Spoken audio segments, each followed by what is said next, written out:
Shalom, sahabat firman.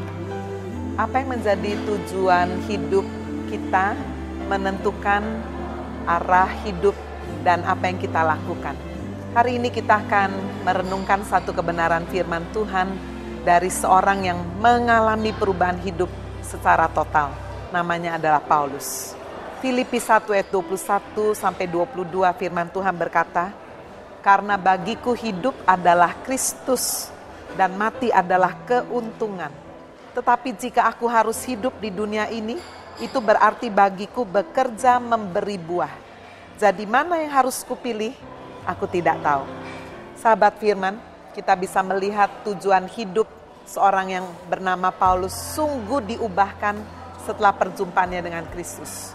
Tujuan hidupnya bukan lagi demi dirinya sendiri, demi keuntungannya sendiri supaya dia kaya, supaya dia bisa menikmati semua yang ada di dunia yang semuanya adalah fana. Tapi dia berkata, bagiku hidup adalah Kristus. Kematian yang begitu ditakutkan manusia menjadi satu keuntungan bagi Paulus.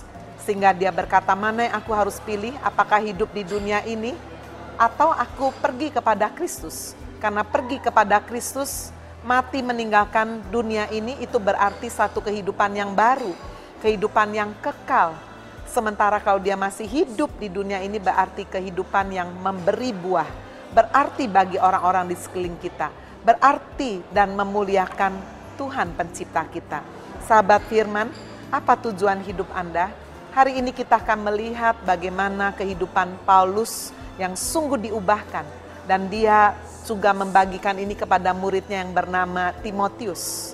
Di bagian yang pertama dia menggambarkan satu kehidupan seperti seorang prajurit dalam 2 Timotius 2 ayat 4. Apa yang prajurit lakukan selain dia ingin membuat komandannya bisa senang, bisa berkenan. Dia melakukan segala peraturan dengan disiplin, dengan penundukan diri.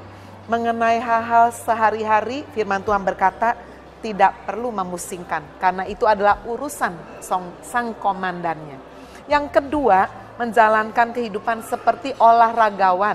Di dalam 2 Timotius 2 ayat 5, kita bisa melihat apa yang dilakukan seorang olahragawan. Dia berlatih dengan tekun, dengan disiplin untuk mendapatkan mahkota. Bukankah itu yang seharusnya juga kita lakukan? Sebagai orang-orang yang terus berlomba secara iman, kita sedang berjuang untuk merebut bukan mahkota yang fana di dunia ini, tetapi mahkota yang kekal. Dan yang ketiga digambarkan kehidupan seperti seorang petani.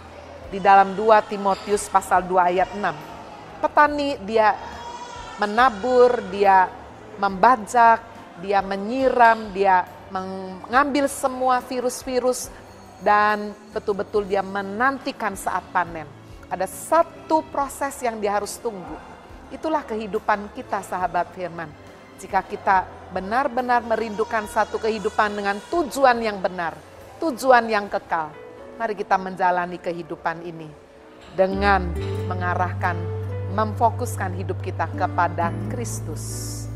God bless you. Bila aku ada sampai hari ini,